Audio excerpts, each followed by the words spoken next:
Learning Python, the computer programming language, as a bench scientist is a really valuable tool, but it can be really scary. It has a high activation energy. You go and you look at one of those like docstrings, which is supposed to be the part that you get help for with how functions work, and it's super duper complicated looking. But really, things aren't as scary as they seem. And so today I just want to help familiarize you with the basic things that I found that are really helpful as I am like relearning and extending my learning from a really long time ago of Python. And so I am not an expert, and I'm not going to try to give you an expert tutorial or anything. I will point you to some places that I found really helpful.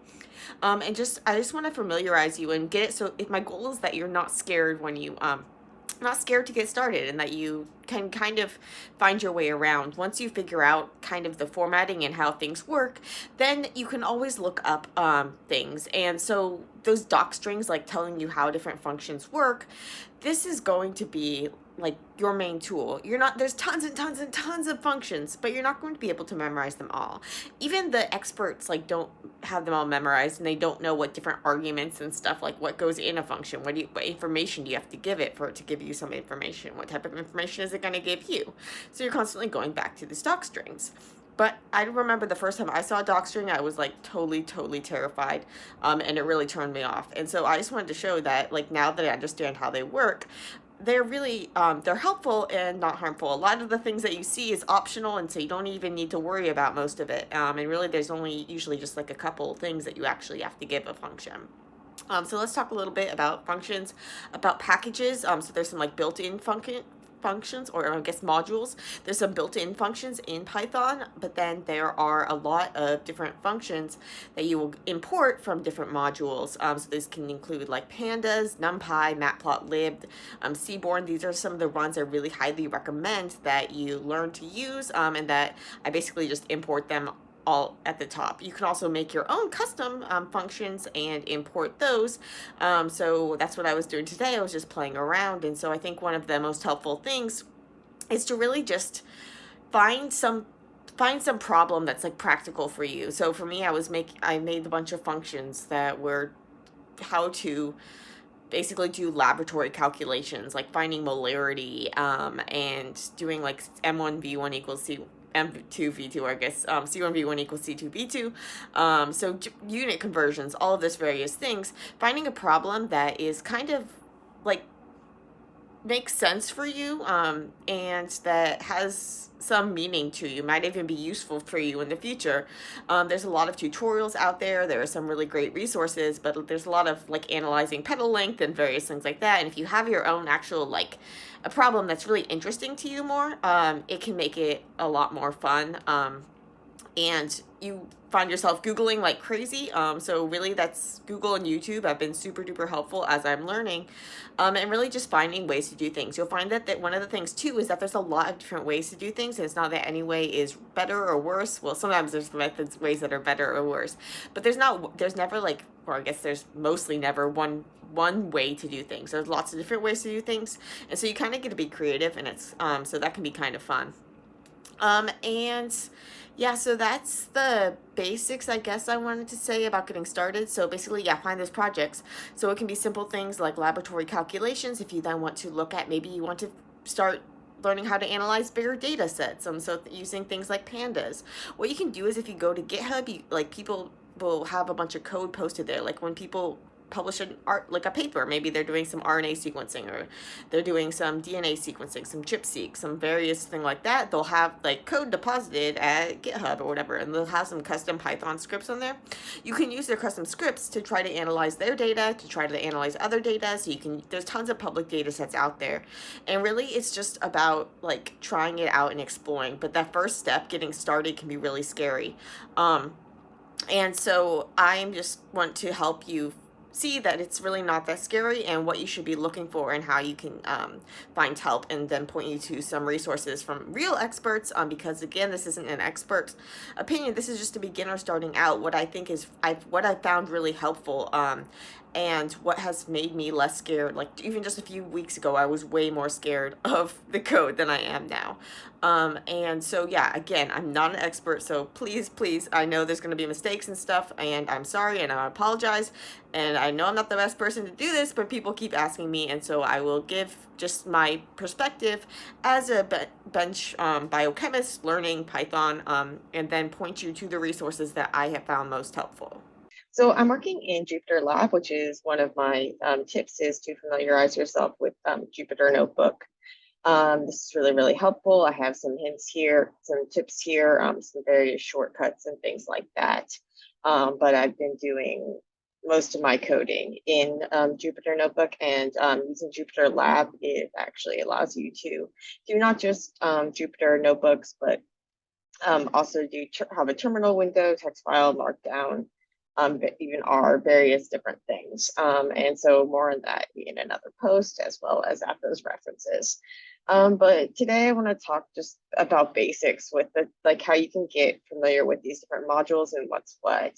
So if you just start like a new Jupyter notebook or whatever, it has some basic functionalities. It does a lot of basic functionalities because it's connected to Python. So the kernel is basically, you can have like um, different Python kernels in different environments and stuff like that I'm not going to go into. But basically, it has Python already, and Python has a bunch of stuff built in. So if you go to like the Python documentation, which you can find from help, you can see that it has a lot of stuff. But it's missing a lot of stuff, and so there's a lot of stuff that it can't do. And that's because different people are going to want to do different things in Python, and it wouldn't make sense for it to be built in with every single thing that you would ever need, because if it loaded that every time, it would be super duper slow because Python would have to be searching through all of these different packages, as well as packages that couldn't have the same name for different things, and that could be a problem. So Python, it has this like standard library where so it has built-in functions that you don't even need to import, and then it has different modules that you can import. So there's modules like numbers, math, random. This is used a lot to generate like random numbers and that sort of thing. And so you can then import these modules. You can also import modules that you've downloaded, such as, for example, pandas, which is great for working with um, that's great for working with data sets. So it's like data tables and that sort of thing, as well as like NumPy for working with arrays of numbers, matplotlib, and seaborn for plotting. Those are some of the key ones that you'll want to familiarize yourself with as a scientist doing coding. So there's a lot of stuff out there on coding for developing websites and doing all sorts of really cool things that I am not even gonna get anywhere near. And so you can kind of get overwhelmed in stuff if you try to just look up, if you do tutorials on Python and stuff like that, you'll get a lot of stuff that you're not actually going to need, as if all you're wanting to do is analyze data, and do basic things as a bunch of scientists, not trying to become like a programmer or anything like that. And so that's really how I have been approaching things, is really just trying to figure out ways to do the things that I want to do. And this is a really great way to familiarize yourself with the various concepts and learn how to do things, lots and lots of Googling. And so I'll share this list with a bunch of different helpful things that I have found. But one of the things that you'll find is that you have those pandas, NumPy, matplotlib, seaborn, or whatever. These are going to have to install separately. Well, if you downloaded pandas, or if you download, depends where you got your Python source. If you did it like through Anaconda, it might have some of these already. But in order to like install packages and stuff, there's a few different ways. The way that I typically use is I use Anaconda, which is like this virtual environment, basically isolates things so that you don't have packages conflict, but then you can use like conda install package name, and it'll download everything. So you can install basic things. You can also get things from GitHub, pip, various ways. So the basics, there's a ton of these different modules. And module might sound kind of scary, but really all these modules do is it's just like has a Python file that has a bunch of like functions and things like that. So you can actually make your own module. And so I made my own module with a bunch of different functions that I was playing around with. And now I can call these in my Jupyter notebook. But in order to do that, I have to actually import these modules. So let's talk a little bit about how these modules are imported, as well as the different, like what's actually in a function. So to have access to these functions, the Jupyter needs to be able to have access to those files with all the information about the functions. And so in order to do this, you're going to have to import what you want. And so often at the top of like every Python code that every Python script that I use, I import those basic functions from, or those basic packages from the very, very start. So this is kind of just like my standard top is the first thing I'm going to do is I'm going to import these libraries. When I'm importing them, you'll see that I'm importing them as these like nicknames. So when it comes to these modules, so you're going to have to tell Python what module to search for if you're looking for doing a certain function. If you just import it by the function name. So for example, I made this file called playwithfunction or labcalcfunctions.py. So this is a Python file. And this IPYNB, this is a Python notebook. This is one of these interactive Python notebooks. And so you have these different modules. You can have modules that are markdown. So you can see this is a markdown, or you can have modules that are code and various things like that. If you were to just like import that you can import with the file name of the module. So I can import this labcalc functions. One of the functions in this labcalc functions is this calculate mass needed. So basically it's going to take, it is going to, that's volume. Where did I do this? It's mass to moles. Okay, so it's going to calculate the mass that you need, given the molecular weight and the desired concentrations and volumes. And so I have this function here, and I should be able to use it once I import this module. But in order to import it, I need to import it into my notebook, and it's going to have to import it to every notebook that I want to use it in. Where was I? Okay, so if I import it with just the file name, now I can, if I tried to call that calc mass needed function, I'm going to get an error because it's not, I haven't specified which module this function is coming from. So Python doesn't know where to look. When you import a module, it's not like just importing everything right away. It's just like basically saying, okay, tell Python that I want to potentially use things from this module, but don't just like dump everything in this file. Instead, I'll tell you when I want to use something from it, and then you go fetch that file from that module. So if I just say calc mass needed, it doesn't know that I want it to go into labcalc functions to find that module or to find that function. So instead, I need to tell it that. And the way that you tell it that is by this like dot notation, where you use the name of the module, then dot, and then the function name, and then just the function nomenclature that I'll get into in a minute. So it's kind of unwieldy to write out this whole thing. But if I do, then I get this. Because these names, we don't want to have to write out labcalc functions every time I want to run something. So I can give it a nickname. For example, I'll import it as LC.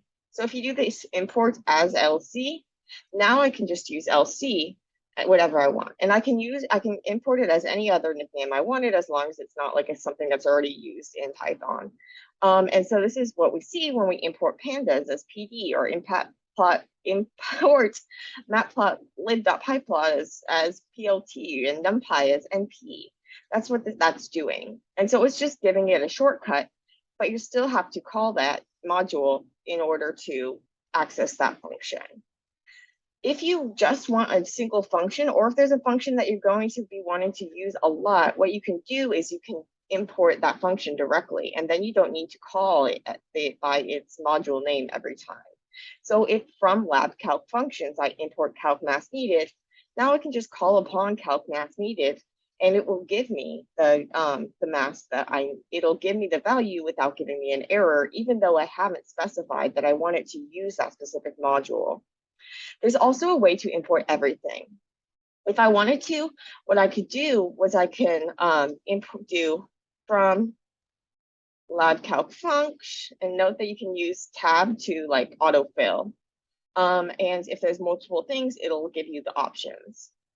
So from lab calc functions, if I want to import this, what it'll do is it will import everything.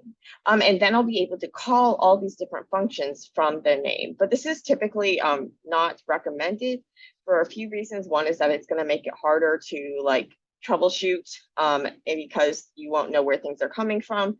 And the other is that if there are then conflicting function names between different things, and then another reason is that you don't want to have excess things that Python is going to have to be looking through and all of that. So this isn't, so this would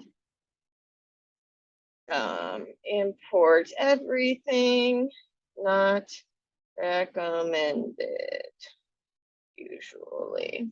It's less of an issue if it's something that you've written yourself, like this probably, unless other than the troubleshooting function. But if there's like a library, like if you pandas or whatever, it has a ton of things in it. So it's likely that there's something there. It's going to conflict with another package. If I want to then, if you can, a quick shortcut for commenting things out in Jupyter Lab is if you do command and then the /, it'll comment this out. And then when you have something commented out, it's not going to do anything. Another thing is that if you then make changes, if I were to go in and make changes to this file with the definitions of all these functions, if I just have it normally, it wouldn't, this Python file wouldn't know that anything had changed in the other. But you can use this auto reload magic command in order to have it like reload and then incorporate those changes kind of like on the fly before you execute code.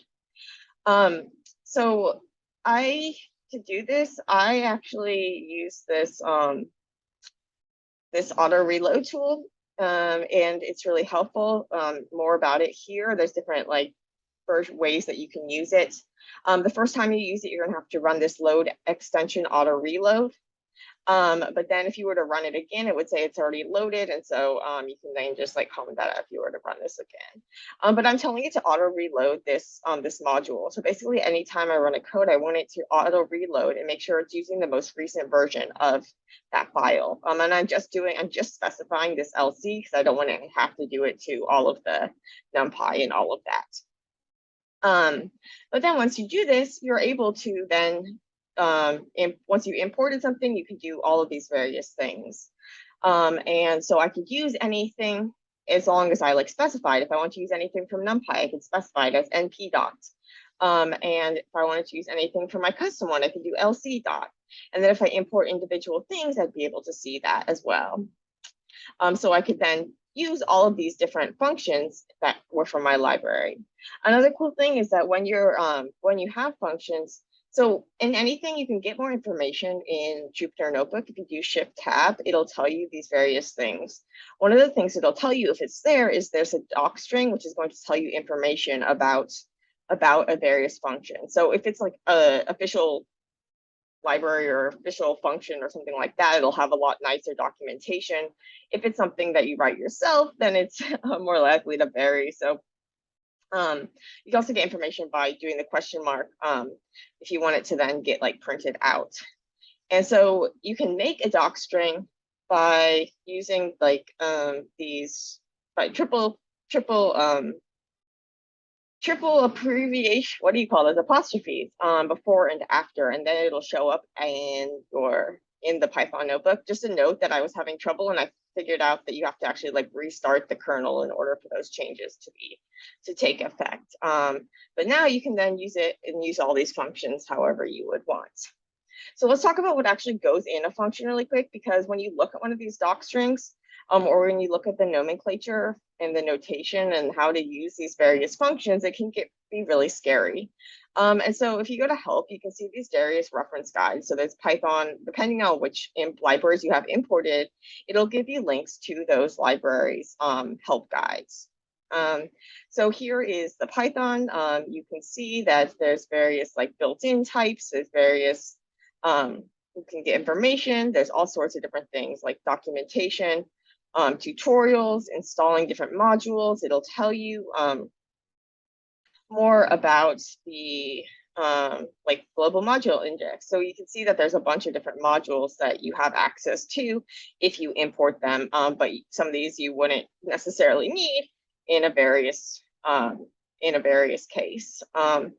But here's Pandas. So Pandas was the one that is kind of like Excel on steroids. It can do a lot of really, really awesome stuff for data science, and it's really, really commonly used when you're trying to do any sort of data analysis in biochemistry, biology, any of these different fields, as well as like more normal data science type things. It's a really common one, and more helpful sources and videos that I found in this tip sheet. But if you were to look at the reference for one of these common things, so pandas.read CSV, and note that if you were in your Jupyter notebook and you'd imported pandas as PD, you would do pd.read CSV. So this is telling you basically these are all the different arguments that this function can take. And so if you were to just look at this, it would look super duper scary. But then you realize that any of these things that has an equal sign, it is telling you that has a default value. And so you don't need to worry about it if you just want the default. And it makes it normally so that it defaults to whatever is like normal or most commonly used and that sort of thing. So really all you have to give it is like the file path. And so you just give it a file path to the CSV file, and it'll import it as a database or data frame, sorry. But if you have, say, you want to use it to tell it to do special things like separate the different rows in various ways, or include or exclude the header, only import certain columns. There's all this really cool stuff that you can do. And so this function allows you to do all of that stuff using the same function. But if you look at it, it looks super duper scary, but really that stuff's just there to help you. And if you don't need it, you don't even have to worry about it. But it can also be helpful to see, like, okay, if there's some weird problem going on, you can go in and see, okay, well, what is it doing? Oh, it thinks that what is it, like, if something about NAs, then it'll be messed up or whatever. And so then you can figure out, like, okay, what do I need to change? And then you can go and look at that specific part, and it will tell you more information about that various argument, what the default is, what the other options are. And this can allow you to then figure out what you need to do. And so you'll see that there's going to be a lot of different things that you can do. And there's often going to be examples. These can be really, really helpful. Let me try to find a good one. Yeah, so you can see a lot of examples, and this can be really helpful whenever you're trying to do any sort of thing. You also see something like this apostrophe args and apostrophe kwargs. So basically args, this is telling you that it can accept like more than one value, and it can accept an unknown number of values. And then with kwrs, that's like keyword. So keyword pairs like dictionaries, it'll accept multiple things, multiple values, keyword arguments. Another thing is that when you're then going, so this is at the function, like at the definition of the function side of things. When it comes to actually passing data to the function, so you're going to have to tell the function whatever data you want it to have. The function is going to be like an isolated little room inside of your code, and so it's not going to know what's happening around it. So the things that are happening inside the function aren't going to be known to the stuff like outside the function unless you return it, and you have to input whatever you want the function, whatever information you want the function to have, because it's not going to know unless you tell it, and the way that you tell it is through these arguments. And so these arguments can be like required, or they can be optional. And when they're optional, there's like the default given, as we just saw. But if there are multiple, sometimes you want to give it like a list of different things, you can use this asterisk or this for list, or this like double asterisk for dictionary. And you can basically put that in front of the list or the dictionary that you're using in your arguments. And then the function will unpack it. And so it'll take it out of the list basically. So that's a key thing about functions. The basics so those are just kind of like, if you can understand that, it'll help you a lot because you're then able to use documentation. And like I was mentioning earlier, like people don't have all of this memorized. Instead, they understand how they can go to the documentation and understand it. And I can tell you, like a lot of it I don't understand, but that's okay because I don't need to know most of this stuff in here. But when there are things that I need to know, then I can kind of figure it out, especially with the help of Google and YouTube and all of those various things. It's really helpful. And so like a lot of like example code out there, there's various ways that you can kind of give yourself a way like to understand to be able to figure out how you get help and how you like how this programming is working, because it's basically, if everything is there, it's telling you exactly how it's working, but it's doing this in this like language that you don't understand fully. But once you get, it's like this activation energy, like actually getting started is really scary, and it can seem really scary at first, but then once you understand the basic syntax and these things, then you can really do a lot. And so I found that I made like a ton of progress. Early on, it was really slow starting, but then once you get those basics down, you're able to Google and figure out how to do all sorts of really awesome things. And you'll surprise yourself how less scary it seems after a while. I'm still like terrified of some things like the back end stuff of installing programs and all of this, like dealing with shell and things like that.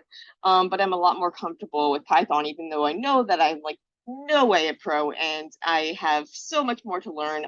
But my goal is really just to learn enough to do what I need to do. And my goal for this is just to kind of get you started and see that it's really not that scary. So I hope that some of these resources can help you. There are some key things about Python and about coding in general that I kind of just like overlooked. So I actually took a couple intro, like an intro coding course in undergrad, and then we had some short course in grad school in the very beginning. So that was like 6 years ago or whatever, since I've had any sort of like formal training. And so then I was trying to pick things back up and learn more. And so I had some of those basics down. And if you're able to, I highly recommend that you find some sort of like course, maybe at like a community college, or there's also a lot of free courses online, to take some sort of more formal instruction to the basics, things like data types, strings, floats, integers, lists, dictionaries, tuples, all this various things. As well as the functions and the for and while loops and comments and things like that. I remember when I first heard like the word like for loops, I was like, I thought it was like the number four, and I was really confused, but really it's just like a for, like FOR, like for this, for I in length, whatever, like do this, like, and then it'll go through and iterate through and loop through. Speaking of looping through, I recommend you check out this enumerate, which is really helpful. Oopsie. Yeah, you can also like double click to go between like editing and running and stuff, or just editing. And so yeah, but basic things like that. If you're starting out, there's this really great intro to Python series from Corey Schaefer on YouTube, that you can watch in order if you're going from the very beginning, or they have specific lessons. I found these really helpful. Here are a number of other videos and guides that I found helpful, as well as some just like shortcuts, various things like that, as well as just some key things to kind of focus on, because there's so much out there. But these are the things that I find have been the things that I needed the most and that I found the most helpful in terms of approaching Python as a bench scientist, as someone who wants to be a bench scientist and a professor and stuff, and not someone who wants to become a computer programmer. So if you're going to want to actually become a computer programmer, if you're going to want to like make software and all this various stuff, there's a lot more that you're going to need to know, as well as other languages other than Python. But if you're just wanting to analyze data, to be familiar with various things, so some of this is Python specific, but there's also a lot of different coding languages have very similar syntax and very similar ideas when it comes to like for loops and and Booleans, like true false statements. There are also some things with Python that might like trip you up. So beware that the indexing for most things starts with 0 and doesn't include the end. So if you were to try to like slice a string or basically get various values out, based on their position, 0 is going to be your first thing, and then like if you're saying 0 to 2, that's going to give you your first thing and your second thing. So it can get kind of confusing depending on the various contexts, so that's just something you need to keep in mind. And yes, also be warned about like converting between data types. So especially with numbers, there's like floats, and then there's integers, and various different formats, and so you can convert between different types sometimes. But if the types are incompatible, then you'll get an error. Thankfully, especially if you're using like Jupyter Notebook, it'll give you really great input about what went wrong. And it'll tell you like what the problem is. When you're working with another thing when you're working with Jupyter Notebook is because you can do that shift tab. I find it really helpful to, when you're writing code and when you're doing various things, periodically do shift tab to make sure you know like what you're working with. Like what type is it? Is it a module? Is it a string? Like it'll tell me like this is this, or I guess this is weird because it's in a thing. But if I were to do, this is not helpful because all my values are like inside of things weirdly. But it'll tell you if, so let me say, we'll just do 67. So right now I have 67 in quotes. Or let me just assign it. So B equals 67. Okay. Now, if I were to go and I were to look at B, it's going to tell me it's a string because I put this number in quotes. So even though it looks like a number, like it's a number, but it's not being interpreted as numeric. If I don't put it in quotes, now it thinks this is an integer. If I give it some decimal places, now it's a float. And so there's different ways that this data can be represented. And so it's important that you know what it is, and you can see that with like shift tab. Also, when you're writing functions, so I found it easier when you're writing an actual function, because of that whole thing where what's happening outside of Python doesn't know what's happening, or what's happening outside of the function and what's happening inside of the function, like they're not communicating unless you specifically pass information between them.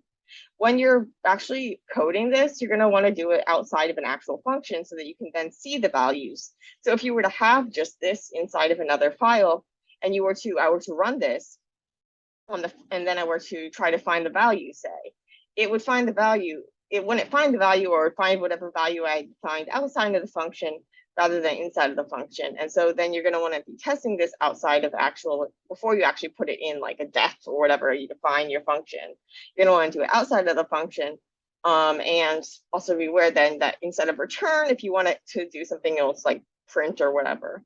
But yeah, so when you're defining a function, give it the argument, it'll put the arguments, and if there's no arguments, it'll just be like just empty parentheses. And you can see that if things have default values, then you just put them equal to whatever you want the default to be. Then if people don't put a value in, it'll just default to having that default value. And if they do put a value in, then it'll just use the value that they put in. Another thing about Python, just really quick before we end, is that it's going to do things in like the order that you do it. And then it's going to remember those things. And so then if you try to do something later that you've done, like the value will already be stored, and then you can run into issues. So that's another reason why it's helpful to do that like shift tab and see what it has defined as what. You can also do, if you want, do this. Let me go to an actual, you can go to, sorry, I haven't done this in a while, or because I found it more confusing mostly. If you go to help, you can go to show contextual help, and you can actually like see things on the side, and it'll give you this information on the side. And so it'll actually tell you, if you go to a function, it'll give you all the information about the function, which can be really helpful. And so here, it's not just showing me the docstring. So if it was showing me the docstring, it would just be showing me this, the part that's in these triple quotes. But because I have this on like show contextual help, now it's showing me the entire function, and this can be really helpful. Okay, now I think that I'm really done. So I don't know, this is probably too advanced for some people, not advanced enough for others. Hopefully someone found this middle ground a little helpful. If not, at least I have it for reference for myself, and I found So I can look back when I forget these things. And I hope that that helps someone. And if it helped one person, then I'm really, really glad. And again, thank you for your patience and for understanding that I'm not an expert in stuff. And so if you want an expert, go to an expert. And but if you're just trying to figure out, okay, what are the types of things I might want to focus on if I'm trying to get into this, get more familiar with this, but I don't want to become like a computer scientist or that sort of thing. I just want to know enough to do what I need. And so this is basically the things that I found most helpful, and hopefully it could help you too.